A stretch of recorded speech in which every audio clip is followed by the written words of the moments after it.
Tayo mo yung ano dito, mag-live.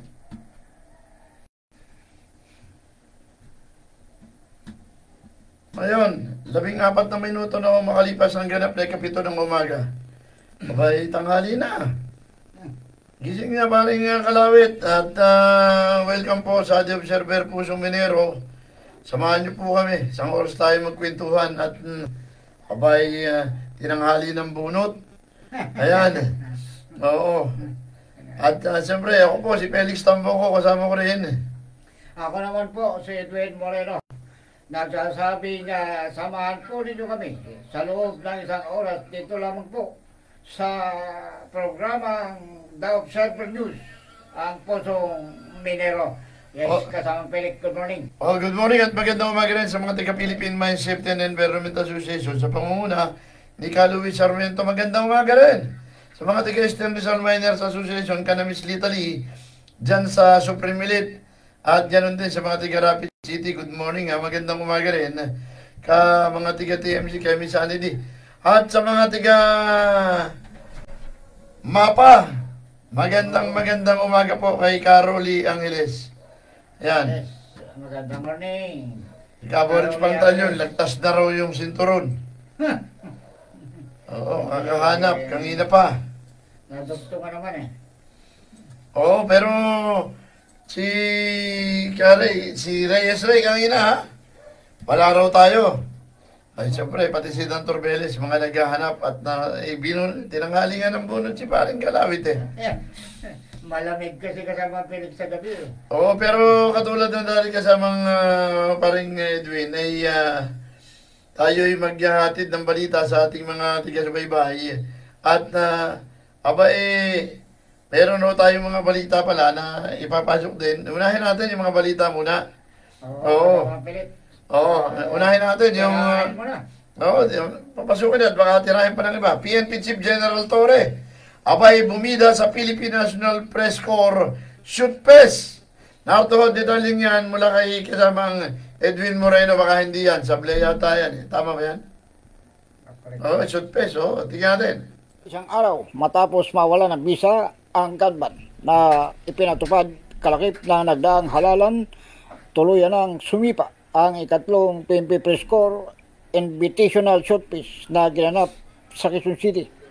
Kabilang sa mga nagpaunlak sa naturang paligsahan sa pagtudla si PNP Chief General Nicolas Torre III na unang nagpamalas ng husay sa larangan ng target shooting.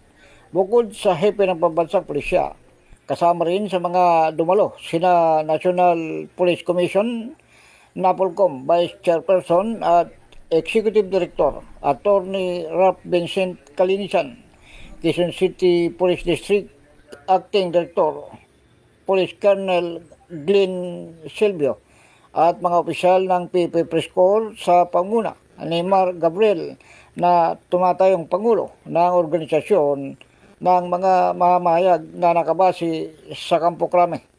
Sa isang mensahe, tiniyak ni Torre na sa ilalim ng kanyang liderato, patuloy na protektahan ang kapakanan ng mga mamamahayag bilang mga tagapagtaguyod ng media security. Kaya papasalamat sa inyong mahilig na pagtanggap at patuloy nating we want the media to be safe. Hindi acceptable na ang messengers are being shot, literally and figuratively. Sa ating palaging sa PNP are always committed and we will renew that commitment for media protection together with the PD folks in Malacanang. Ganon ka-importante ang mga media sa ating society kung kaya ganon din ang ating bikin sa inyong security. Isang portion na itong paggamit ng baril. More than anything else, we want you to be safe by the protection that is afforded by the government in itself, by the police force especially in general. Kaya kung kayo ay may mga concern sa inyong seguridad, sa ating mga kababayan, huwag nyo na kami hanapin sa mga presinto sapagkat ang pulis ay nasa inyo ng mga telepono. Dahil 911, darating kami sa loob ng 5 minuto. Ang naturang showcase ay isang level up PPCA sanction match na may 5 stage 120 rounds handgun at tatagal hanggang sa linggo, Hunyo 15. Ako si Edwin Moreno, The Observer News. Maraming salamat kasamang Edwin Moreno. Abay, congratulations. Hindi pa man natatapos po yung shoot fest. Nag-umpisa pa lang. Abay, dumalaw na po yung PNP chief. Congratulations po doon sa PNP Press Corps dyan sa Campo Crame sa pangunguna ni Mar Gabriel. Pangulong Mar Gabriel. Oo. Uri ka dyan, kasama Felix. Oh, may report pa tayo. Oo, mayroon pa kasama Felix. Yung mga bakod at harang na inilagay ng Timberland sa DRT Bulacan, pinagtatanggal ni Senador Erwin Tulfo. Ipasok mo kasama Felix. Inatasan ni incoming Senator Erwin Tulfo ang Department of Environment and Natural Resources at lokal na pamahalaan ng Doña Remedios Trinidad, Bulacan, na agad tanggalin ang lahat ng illegal na gate, bakod at barikada na umano'y itinayo ng isang pribadong individual na nakilalang JJ Javier sa mga timberland sa barangay Kalawakan. Personal na nagsagawa si Tulfo ng inspeksyon sa DRT Timberlands kasama sina Mayor Ronaldo Flores at mga kinatawan ng DNR, Community Environment and Natural Resources Office, Baliwag, at doon nasaksihan niya kung gaano ginagambala ng mga harang ni Javier ang pamumuhay ng mga residente sa lugar. Ayon kay Tulfo, hindi katanggap-tanggap ang mga illegal na gate at barikada na umaharang sa daan at sa hanap buhay ng mga tao. Pagdidiin pa nito na ang mga sangkot na lupain ay mga forest lands at hindi dapat ginagawang pansariling lupain ng kahit na sino man. Matatandaan na noong Mayo, dumulog kay Tulfo ang mga miyembro ng aniba ng mga magsasaka, mangingisda at manggagawa sa agrikultura o AMA, DRT Bulacan Chapter, para ireklamo si JJ Javier na di umani nasa likod ng mga illegal na harang at tinakakusang gumagamit ng pananakot, karahasan at pagbabanta upang mangangkam ng timberlands sa barangay Kalawakan. Hindi umano natatakot si Tulfo, mapa makapangyarihan man o hindi. Sisiguraduhin umano niyang mapapalis ang mga illegal na okupante sa mga kagubatan. Binigyang din pa ng incoming senator ang pangangailangan ng mabilis at magkakaugnay na aksyon mula sa DNR, LGU, ng DRT at ng Philippine National Police upang tuluyang masolusyonan ang issue. Personal din umano niyang tututukan ito upang masigurong mariresolba agad sa pakikipagtulungan ng DNR, LGU at pulisya. Sisiguraduhin niyang magigiba ang mga bakod bago mag-Hunyo at 30. Felix Tambongko. Ayun, at abay, medyo binakuran din pala. Naalala mo yung timberland dito sa ano? Saan ba tayo? Pareho kaya yun? Magkasama kaya? Hindi ko alam kasama Philip, pero nadaanan natin dati yan, di ba? Ang kapangalan lang, ano? Anyway, at least kasi may mga reklamo galing nga sa mga residente ng ano, Doña Remedios Trinidad, Oo. dyan sa lalawigan ng Bulacan. Pero mamaya pagkwentuhan natin. Teka muna, may report pa tayo.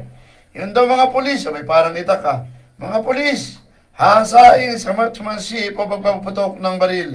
Ayon yan kay General Torre III. At ang detalye ng balitang yan sa ating kasamang Edwin Moreno. Palalakasin ng PNP ang kakayahan ng mga pulis sa pagpaputok ng baril o firearms proficiency at marksmanship. Ito ang inayag ni PNP Chief General Nicolas Torre III. Makarang pangunahan ito ang katlong PNP Press Corps Invitational Shoot Fest sa QCPD Parang Range sa Campo Karingal isang araw makalipas ang pagtatapos ng gunban. Ayon sa PNP Chief, kanyang ibabalik at higpitan ang mga pagsasanay ng mga pulis sa paghawak at pagputok ng baril. Kung dati niya hindi sineseryoso ang programa, ngayong siya na umano ang mangunguna at walang exemption mula sa mga patrolman hanggang sa mga general.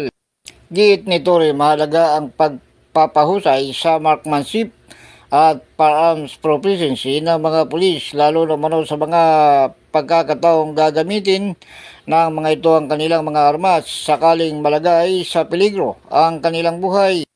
May posibilidad naman anyang silang itaas ang kasanayan ng mga pulis at sakaling bumagsak ay babawiin umano ang kanilang mga service firearms hanggang sa may pasa ang programa. I'll be very strict, ano. Merong firearms proficiency standards ang ating DHRDD na nakaset.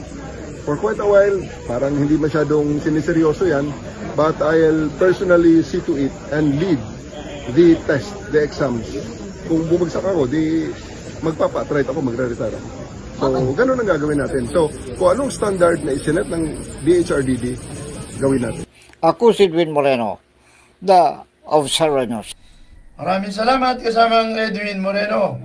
Kita mo kasama Felix, sabi ni Chief PNP. Magre-retiro siya. Pagka hindi pumasa, siya mismo magre-retiro. Abay, dapat lang. Yung matinding hamon niya doon sa kanyang mga Oh. tauhan kasama Felix. Oo, yun. Ano bang nangyari? Ba't, ayan, nagdodouble mo, magre-resign ha? Oo, mag-retire. Sigurado ka ha? Sabi niya yun, kasama Felix. Oo. Pero may report pa tayo, kasama Edwin. Tika kasama Felix, papapasukin ko lang to. SIPCOR, ha? Ito yung SIPCOR. Pagpapaliwanagin ng ERC dahil sa naranasang brownout sa lalawigan ng Siquijor. Pasok po kasama Felix. Inaasahang maglalabas ng show cause order ang Energy Regulatory Commission ng ERC laban sa Siquijor Island Power Cooperative o SIPCOR dahil sa krisis sa kuryente sa lalawigan ng Siquijor. Ayon kay Palace Press Officer Attorney Claire Castro, pawang palyado ang mga generator sets ng SIPCOR. Maging ang pinadalang genset ng SIPCOR ay may problema rin at hindi rin naman gumagana ng maayos. Nitong nakaraang araw ay personal na tinungo ni President Ferdinand Marcos Jr. at ni NEA Administrator Antonio Mariano Olmeda ang Siquijor dahil sa nararanasang krisis ng kuryente sa lugar. Nakipagkita rin ang Pangulo at ang kanyang mga kasamahan kay Governor Jake Vincent Villa at iba pang local government officials. Doon ay tinalakay ang agarang hakbang upang malutos ang problema sa kuryente dahil sa tumataas na demand sa Siquijor.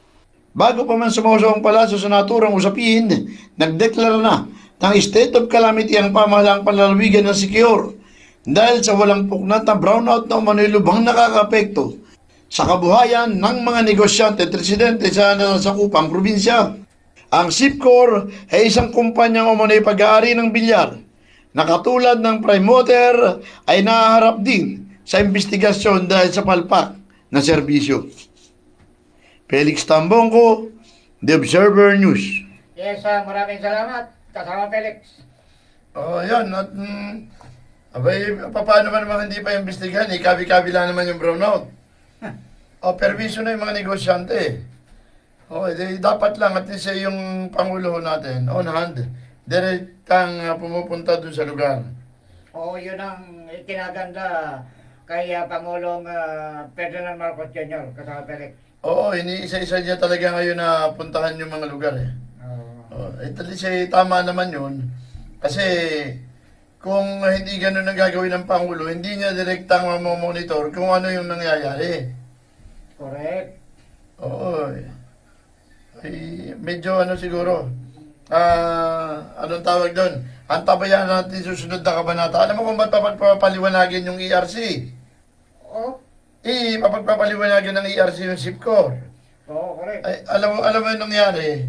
Nagdala yata doon ng ibang generator. Ang problema, yung generator na dinala, ay may problema rin.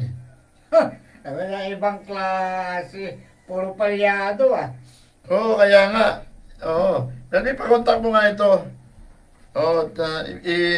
Kami magkukwentuhan. I-call mo. At magkukwentuhan kami. Matagal natin hindi nakakakwentuhan ito Anyway, anong oras na paring kalawit? 38 minuto na pala makalipas ang Ganplay Kapito ng umaga. Correct. At maraming salamat at magandang umaga nga pala.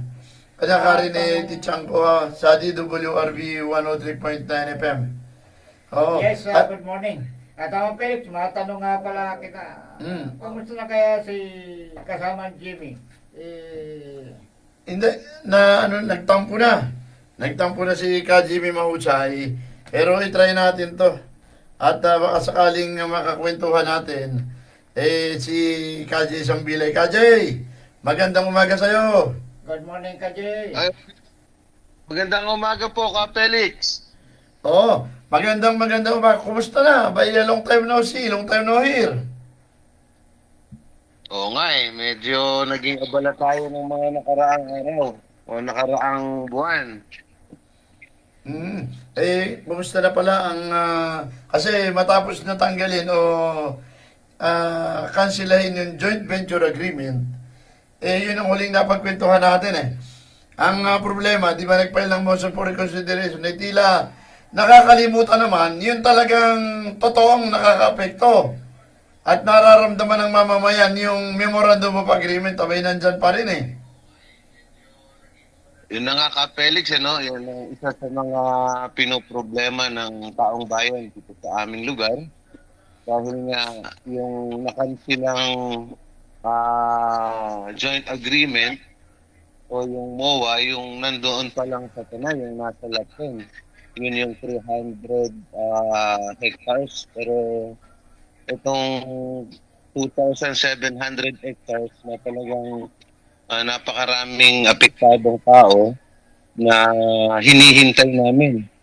At nagkaroon na nga itong usapin sa Kongreso at saka sa Senado. Hinihintay namin o kasama ko ang taong bayan ng resulta upang maintindihan kung ano nga ba at saan patutungo itong pinaglalaban ng taong bayan dito sa aming lugar. Kasi ang pinakamalaking tinamaan na at naapektuhan niya na komunidad yung saklaw ng Presidential Decree 324 na sinakop ng Memorandum of Agreement na dapat sana ito yung isa sa dapat na pangunahing kansilahin. Dahil nandito yung mga magsasaka na mga nagtatanim at yung mga halaman halos hindi na mapakinabangan. Tama ka, Felix, itong batas ng PB 324, karaniwan nga ng mga magsasaka dahil ang PB 324 ay disenyo talaga ito para sa mga magsasaka, ay patuloy na pinangahawakan ng Masungit Reserve Park at ating mga magsasaka nga ay hindi pa rin nakakapasok doon sa kanilang mga lupang sinasaka at yung mga fruit-bearing trees at iba pa nilang mga pananim ay patuloy pa rin naman nilang hindi ito makaanihan ng kanilang mga bunga. Kasi inunang tanggalin yung joint venture agreement. Sa bagay, tama naman yung hakbang ng DNR kasi kung bakit nandyan yung Masungit Reserve ay dahil dun sa joint venture agreement. Pero technically kung sisilipin mo yung joint venture agreement, hindi naman masungi yung nakalagay dun sa kontrata, kundi yung Blue Star So, ang tanong ngayon, anong legalidad meron ang pinangahawakan ni Masungit Reserve? Samantalang maging yung Memorandum of Agreement, sinabi na nga ng DOJ at ni Secretary Lesaga noon na unconstitutional o void yung Memorandum of Agreement. Oo nga po, Felix, talagang hindi lang naman si Secretary Lesaga, pati rin naman ang nasirang congressman na si Congressman Barsaga ay nag-shadowball ng mga bagay na yan. So, yun pa rin, lagi pa rin tayong naghihintay ng resulta kung ano talaga ang kanilang magiging at maibibigay nga ba sa mga lihitin mo magsaka ang litayin dito sa aming lugar.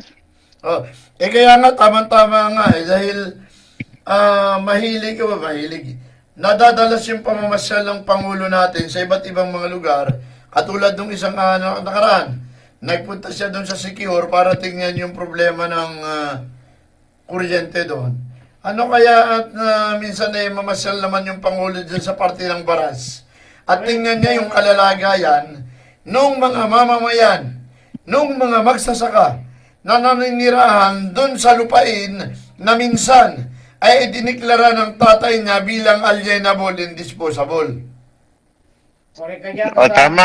sana kasamang Jay, mapasyalan din ang Pangulong Ferdinand Bongbong Marcos at makita yung problema ng taong bayan na sinagawa ng Masungi Reserve.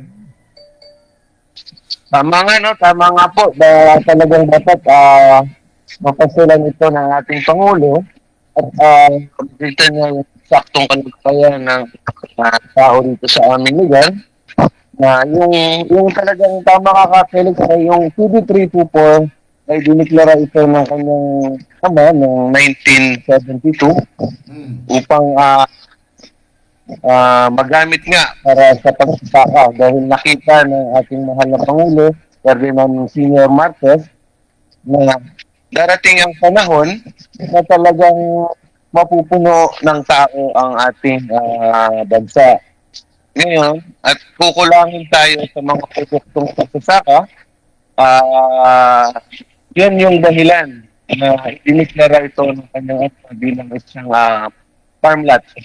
So, inaasahan natin na dahil nga dito sa mga problema natin, sa particular sa ating mga pangangailangan sa pangsustina at mga pamilya, pabigyan niya ng pansin ito, may isa katuparan niya ang kagustuhan ng kanyang ama na mailatila ito sa isang maayos na pagsasama itong lugar natin. Oh, actually, alienable and disposable, yung pagkakadeklara ng dating Pangulo. Ang problema, bakit sinakop ng Memorandum of Agreement na labis na naka-apekto? So ito ngayon, palibasay bago yung kalihim ng DNR at bagamat kabisado yan ang kanyang pinaltan, pero sana isa sa tingnan ito ni Secretary Lutilla ngayon bilang bagong kalihim ng DNR kasi baka ma-set aside na naman dahil ang balita ko, walang tigil yung Masungi sa paggagala sa iba't ibang parte ng mundo. At pag araw-araw na pagtasagawa ng mga propaganda at press release para ipakita yung kanilang magandang ginagawa. Pero hindi naman talaga matatawaran, napakaganda ng kanilang ginagawa. Hindi matatawaran pagdating sa environment. Pero, may mga nalalabag yung karapatan ng mamamayan. At yun ay direktang paglabag sa karapatang pantao, lalong-lalo na noong mga naninirahan at nagsasaka dun sa PD324 na kanilang sinasakop hanggang sa kasalukuyan. Tama ka, Felix, ano? Yun ang inaasahan namin dito sa aming lugar na daglian na itong maisaayos upang tuluyan na nga na makapagpaunlad ang ating mga mamamayan at ang ating mga magsasaka dito sa aming lugar. So, patuloy po akong mananawagan nawa ay yung pansin ng Pangulo ang problema dito sa amin. So kasi tila nakakaligtaan No, sana mapansin ng Pangulo.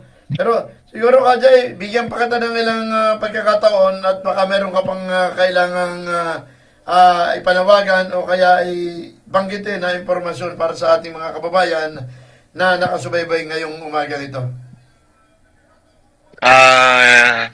Mga ka-Felix, hindi naman masama na pangalagaan natin ang ating kalikasan dahil ito nga talaga ay dapat natin gawin at pagtulong-tulong ang lahat ng Pilipino sa mga bagay na ito. Pero pag natin tandaan, balansin natin kung ano nga ba talaga ang maayos at maganda para sa lahat.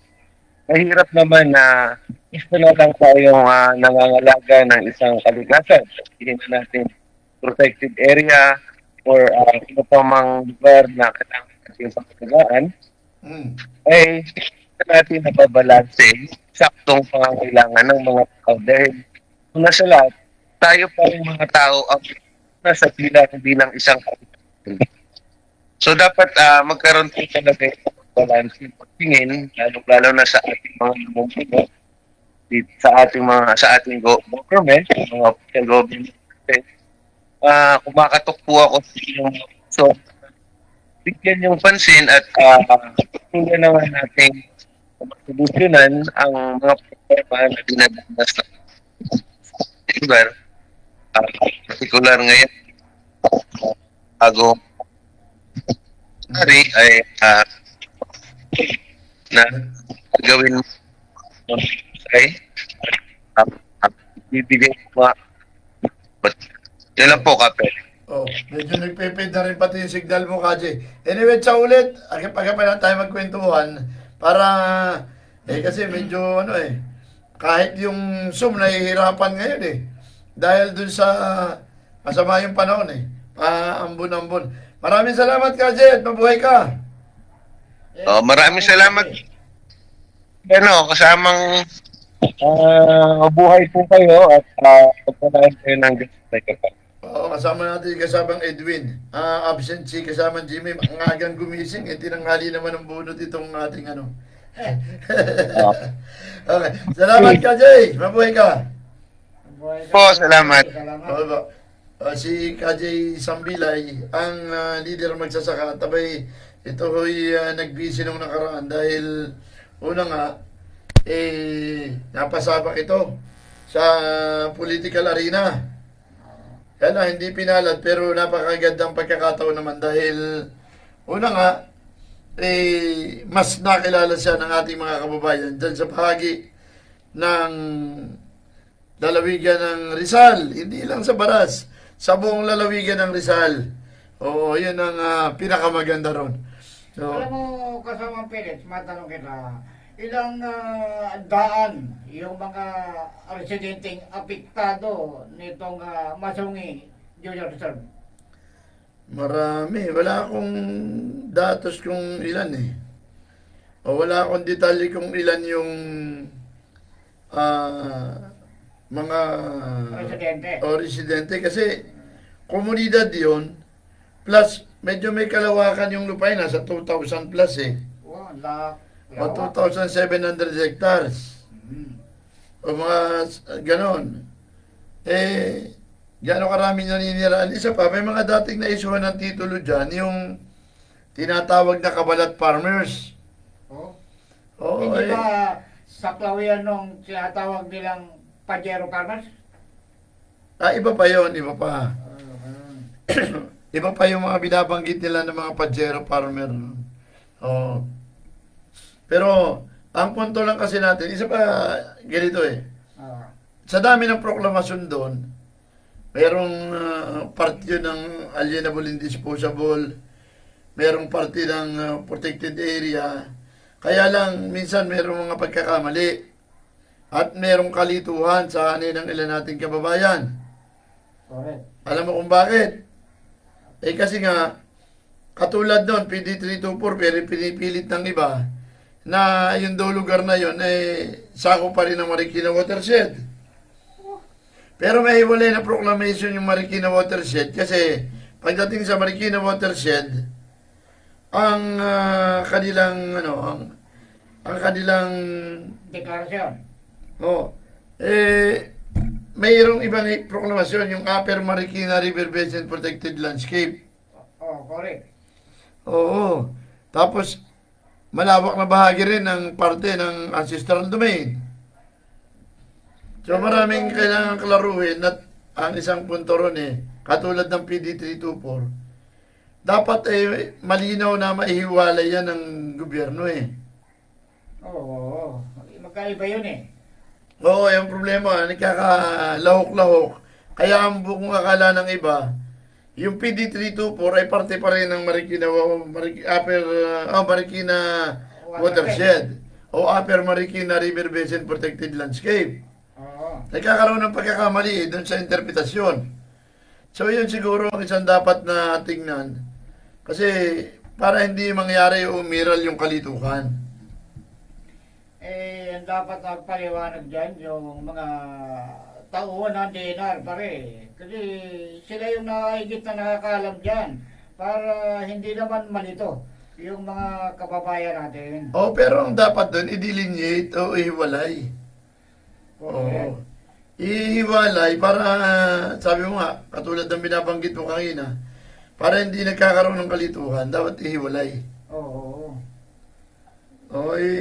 Si paring Rene pala, magandang umaga uli Nakalimutan ko palang i-attention itong mama kanina.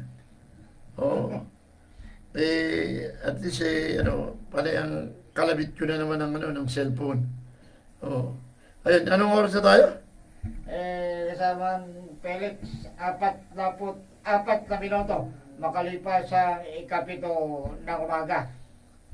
Oh, kala mo maaga pa ha? Kasi makulimlim yung panahon.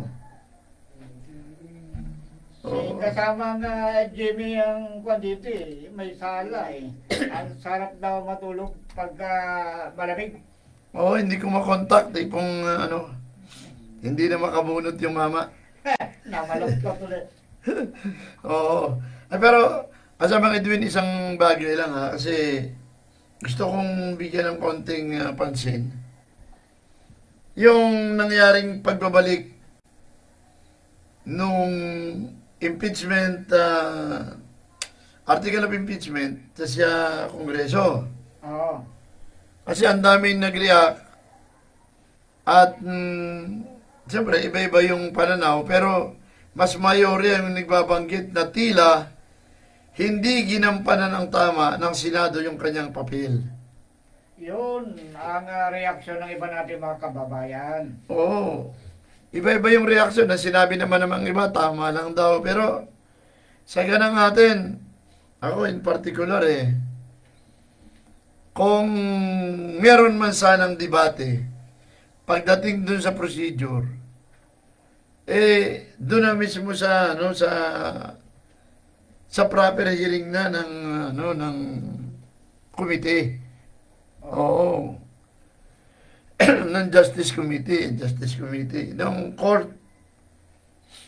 Oo, yung problema, hindi pinagdebatihan nila yung sinasaligasyon na tinulugan daw ng Kongreso, nagkabot-abot yung 4 na impeachment complaint.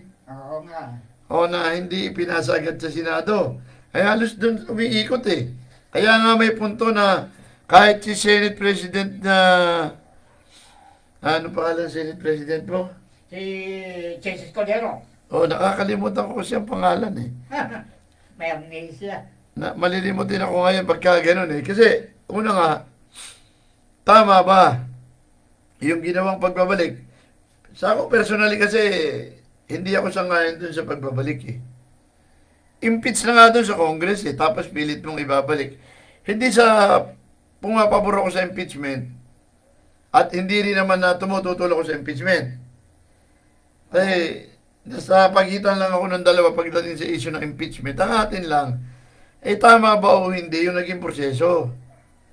Impeach na pero binalik pa uli. Ano sa tingin mo yung dahilan bakit ginawa yung ganong sistema? Yung mga argumento. Una, nagkaroon ng motion si Senator Bato de la Rosa na i-dismiss yung impeachment, which is hindi tama. Dinaan niya doon sa privilege speech. Then na mag-convene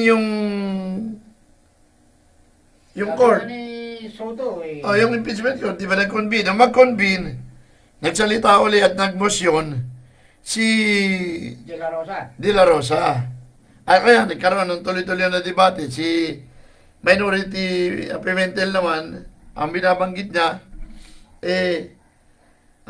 halos hawig din, hindi lang direktang pag-urong.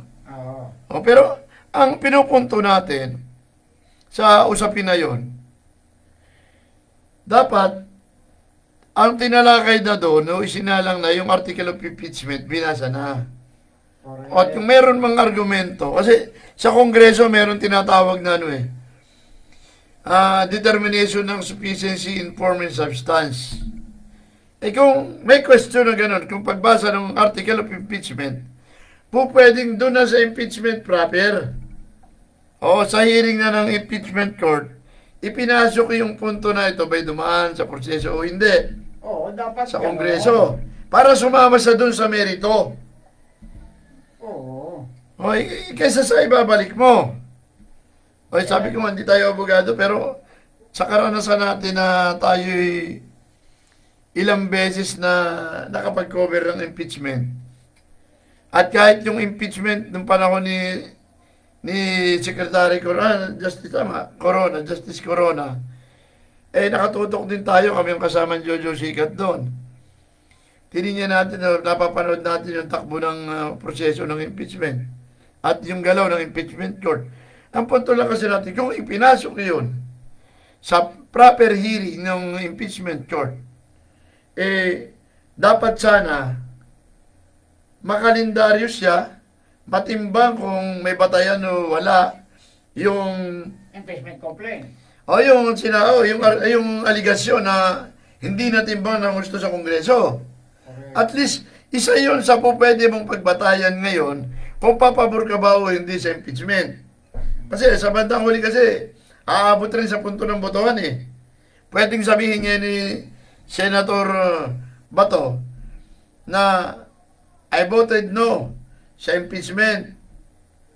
Yung argumento niya ngayon, kasi hindi naman duman sa tamang proseso yan, hindi yan naging maayos ang pagtrato ng Kongreso dyan, at least pumasok. Oo. At pwede mo pagbatayan para sabihin mo na bumoto ka ng no. Pero yung mag-motion ka na i-dismiss, hindi pa nga nahihiring, i-dismiss mo na. Hindi mo pa natitimbang yung merito ng kaso, i-dismiss mo na. Pero may mga allegation kasama Felix na kaya ginawa raw yung gano'ng sistema, yung ibinalik sa Kongreso, meron daw kasing nasa likod na ang target nun mabasura yung impeachment complaint laban sa pangalawang Pangulo. Ang problema, nakakonvene na siya bilang impeachment court. Ngayon, once na mag-convene ka bilang impeachment court, ang tungkulin mo na, dinggin yung impeachment. Correct. Hindi para ibalik. Kasi, ano yon? Ipinakikita ba ng mga senador na wala silang kakayahan na duminig? Na wala silang kakayahan na umupo bilang impeachment court? Yung tirada ni Senador-elect Soto kagabi. Ay, meron bang gano'n? O, kita mo, lumilito. Hindi ko kasi na-monitor yung binabanggit ni Senator Soto eh. Pero, kapag kami nalansin mo kasi, hindi talaga eh. Impeachment court ka, dapat inupuan mo na, nanindigan ka na doon. Sabi nga ni Soto senador ka, hindi ka judge para magdesisyon. Ang punto kasi ron ganito sa impeachment court kasi, tumatayo ka bilang korte. Kayo yung magiging tigahatol. Okay, ang punto lang kasi natin, napaga yung motion na i-dismiss. Hindi talaga proper yon. Kasi parang personal sentiment rin yun ni Senator Bato. Pero kung titignan mo yung papel ng mga senador pagdating sa usapin ng impeachment, constitutionally, ang tungkulin nila duminig. Hindi yung manawagan na i-dismiss. Hindi mo pa nga nadidinig Hindi mo pa nga narinig yung panig. I-dismiss mo na. Sa kabilang banda, nag-issue ng komunikasyon ang Senado at pinapasagot naman yung Vice Presidente doon sa aligasyon o nilalaman ng impeachment court. Ng article of impeachment. Ayun nga, hindi nga binasa yung article of impeachment Hindi nga. Pero, hindi pa umabot sa punto na yon. So, binigyan siya ng 10 araw para sumagot yung Vice Presidente doon sa aligasyon sa article of impeachment. Ang tanong ngayon, kung sakalit sumagot ang Vice Presidente, didinggin ba ng Senado yun? Ibinalik mo na nga sa Kongreso. hindi na didinigin yun. Tutulak doon sa Kongreso kasi nasa sa Kongreso na. Conflicting Oo. Parang yung Senado, gumawa ng kanyang sariling problema ngayon. Okay, pagpalagay natin, sumagot ang Vice Presidente. Binigyan niya yung kanyang panig tungkol sa aligasyon sa impeachment court. Magko-convene ba si Senate bilang impeachment court ulit? Magpapatawag ba sila ng pagdinig? Samantalang ibinalik nga nila dun sa Kongreso. mababang kapulungan. Oo. Doon mo mapapansin na ultimo mga senador nalilito sa kanilang role, sa kanilang tungkulin bilang sa pagkakto bilang impeachment court. Kung Nangigibabaw yata yung pagiging kakampi, Oo. O kaya naman, Hindi yung ko alam kanilang kung mga may- personal na paninindigan. Hindi ko alam kung may pinatatamaan si Senador Soto doon sa sinabi niya eh. Hmm. Pagka senador ka, dapat ang tungkulin mo, itama mo at ang kakampi mo, ang taong bayan. Hindi yung tila kumakampi ka sa isang tao. Sinabi ni Soto yun eh. Oh. May pinatatamaan yata siya dun. Ayun na nga. Yun na nga yung pinag-uusapan natin kanina pa. Ang lumilito doon, personal na posisyon yun at personal na paninindigan. Oo. O pagdating doon. Kaya nga, doon pumapasok din yung punto na kailan ka ba maninindigan bilang membro ng impeachment court at kailan ka maninindigan bilang isang senador. Yun. Kasi Yun ang pinupunto ni Soto. senador ka nag-convene na nga kayo O hindi ka, kasama Felix. Oo. 55 minuto makalipas ang ika-8 ng umaga. Oo, Hindi na yung oras natin. Huli naman tayo. Ika-8 o ika-7? Huli naman tayo O ika-7 pa lang, ika-8 na agad sa'yo Bago sumapit ang ika-8, ay 6 na minuto pa. Natulog pa yata Natutulog ka pa nga. So, si kasama Jimmy may kasalanan dito Hindi, nandyan lang si kasama Jimmy. Medyo nagkataon na nakatulog na uli. Natulog na nga uli yung mama Baka malamig. hindi na makontak, nakatulog na. Ay hindi bale. At least anong tawag doon? Napuyat natin siya. Napuyat niya yung mama. Napuyat. Napuyat ng kakantay. Napuyat ng kakapasok sa Zoom. Pero kasama Felix, nung pumupunta ako kanina, kasama ko yung aking piloto. Malungkot ako Bakit? Pero nung makita ko yung isang UB Express na nakaparada sa isang kalsada, sa gilid ng kalsada, parang nabuhayan ako. Nung makita ko yung nakasulat, alam mo kung ano yung nakasulat? Ano? Intelihensyador. Meron bang gano'n? Ay, sinabi ko nga doon, tinuro ko nga doon sa piloto ko Tawa ng tawa yung piloto. Sabi niya, sir, kita yan Intelligensyador Intelihensyador. Ang laki-laki. Nagulat din ako ano yun? Parang ano yun? Madyard. Madyard pala, intelligensyador Meron palang ganong termino. Laki Hindi magandang termino, pero nabuhayan ako nung mabasa ko yun. Pero magandang umaga muna paring Kalawit sa mga tiga Pamamarisan. Pamamarisan Rizal Press Corps. Good morning nga pala sa inyo. Tsaka good morning din kasama Philip doon sa mga opisyal at mga membro ng PNP Press Corps na kasalukuyang nasa firing range ng Campo Karingal dyan sa Quezon City. Meron din ba ngayon? Correct, kasi mula at 13, magtatapos yan hanggang 15. Doon sisintensyahan kung sino-sino yung mga nagwagi doon sa paligsahan. Pero ngayong araw na ito, sino-sino bang anong expected na kasali? Sino?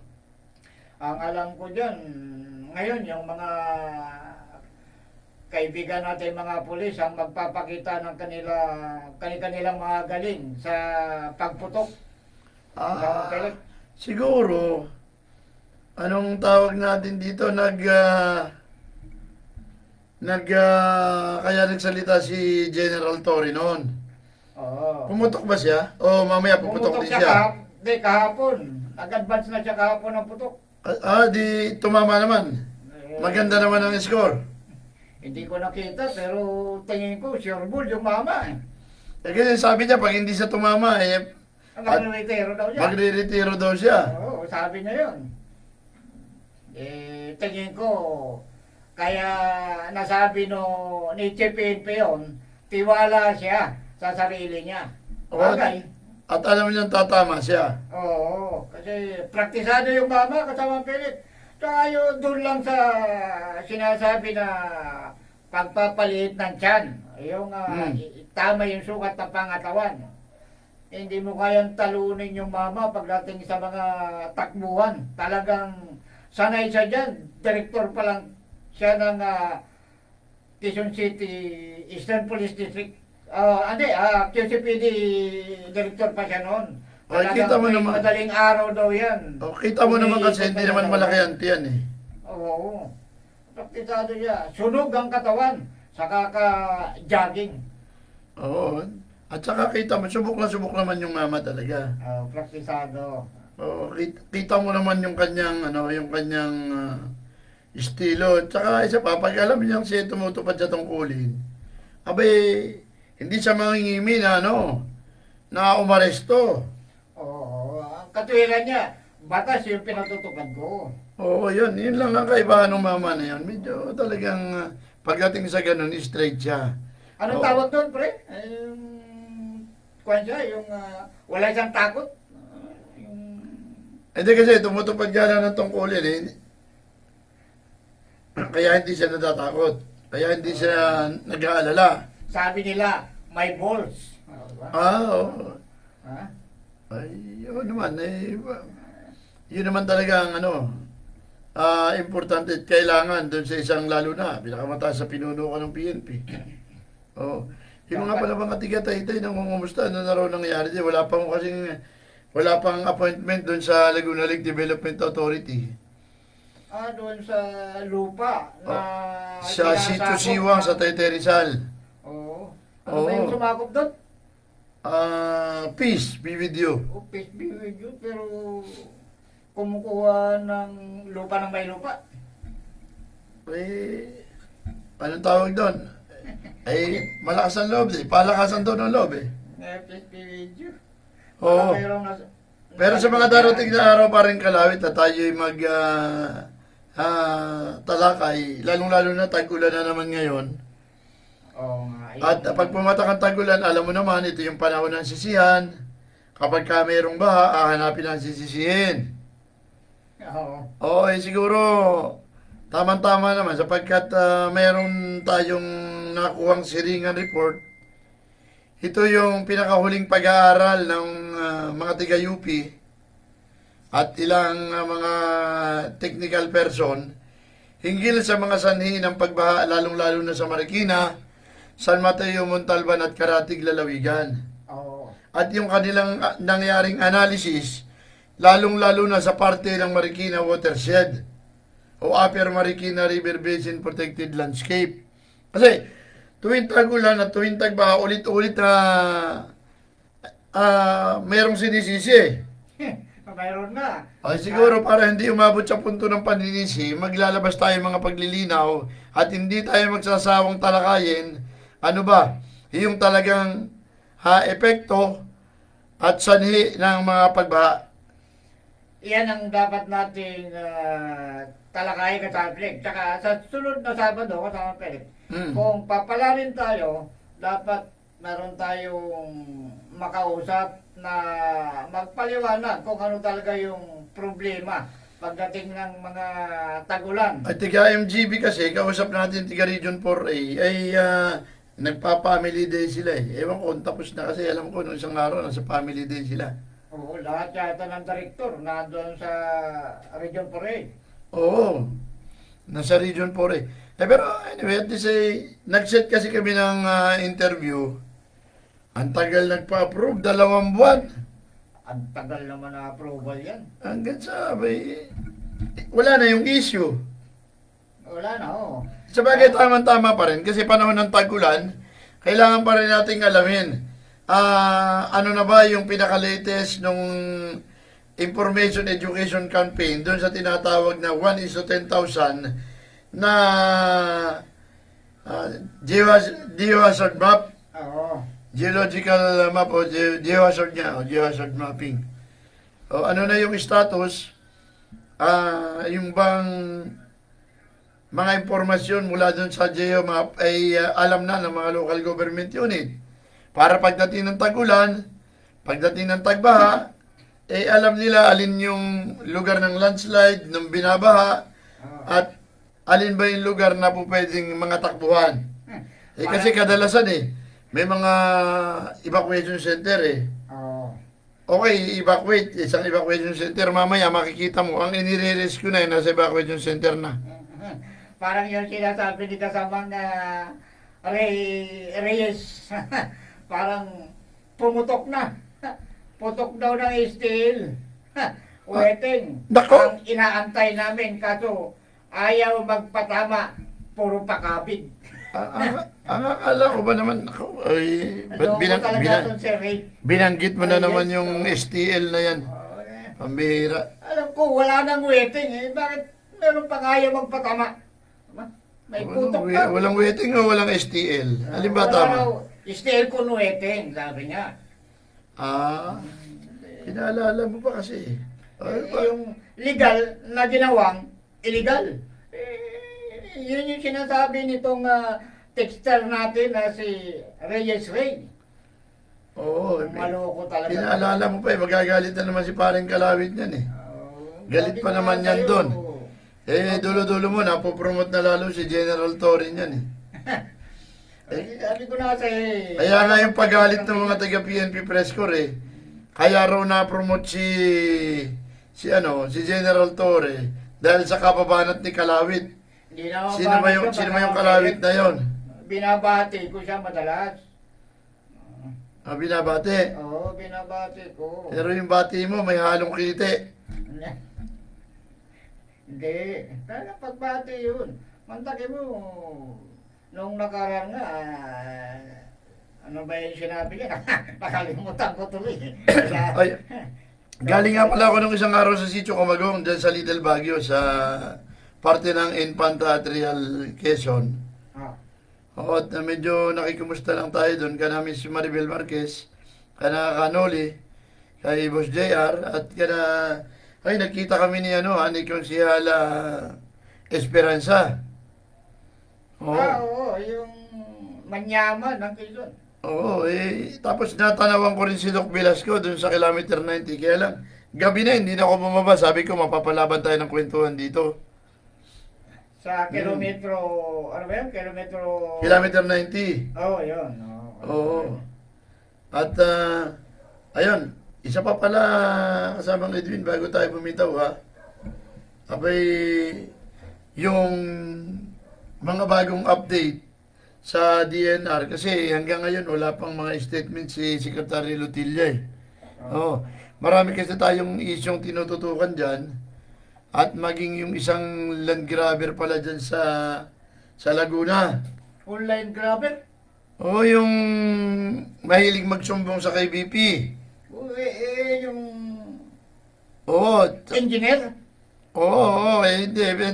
Hintayin natin kasi yung engineer na hindi marunong manamsan ng lupa na may lupa? Kala ko naman hindi marunong makatanda ng kung hanggang saan lang ang kanya. May amnesia. Pag-usapan natin sa ulit yan. At, sa Department of Labor, magandang umaga nga pala sa mga Department of Labor. Nakakatuwa dahil sa Department of Labor ngayon, parang sobra-sobra yung tao, Sinasabi na... Duplication Trabaho ng isang tao dati, pinaltan, 3 na nagtatrabaho ngayon, hindi trabaho ng isang tao. Yun, kasama Pelican sinasabi natin na inuubos. Sobra-sobra yung pasweldo ng gobyerno doon. Sobra-sobra. Yung trabaho na kayang gawin ng 3 tao. Kung di ako nagkakamali, hindi, bukod doon sa SEDA, trabaho ng isa, 3 nagtrabaho. Pagdating sa baba, trabaho ng isa, 3 rin magtatrabaho. Dati, simpleng docket section lang yun Kaya ando na lahat Sinasabi ko 3 tao lang, tapos na yung problema. Isang tao lang, tapos ang problema. Pinalitan ng 3 tao, lalo lumalala ang problema kasi turo-turuan pa Hindi pa yun Yung akala ng mga kababayan nagrereklamo. Kaya pala naghihirap yung gobyerno sa dami ng pinapasweldo. Wala namang... Pero pag-usapan natin sa ulit at kasama Jimmy kasi siya ang naka-observe nito. Yung problema, natulog naman ang gusto eh. Oo. Tingin ko, napasarap yan kagabi. Oo, pero teka muna, sa mga Edwin, at abay tayo magbalot-balot na.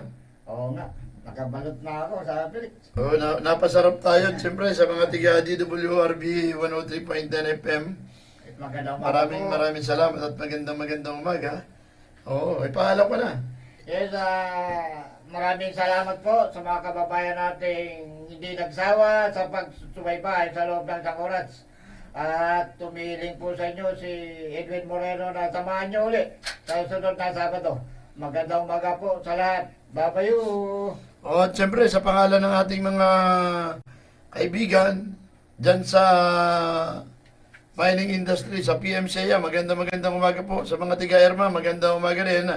At sa taga-MAPA, lalong-lalo na kay Carol Angeles, magandang umaga po. At, abay, yung palang pamangkin ni Chotamang, parang manugang ni Chotamang, nandun din pala, no? Magandang umaga po kay Ma'am Hernandez. Oo. At sa lahat ng mga nakasama natin ngayong araw na ito, sa lahat ng mga sumubaybay, maraming salamat po hanggang sa muli. Ako naman po ang inyong lingkod, Felix Tambong, ko nagsasabi ng digdig na ito ay hindi natin minana sa ating mga magulang. Ito po ay inihiram natin sa mga bata. Maraming salamat. Mabuhay ang bansang Pilipinas. Bye-bye! Thank you.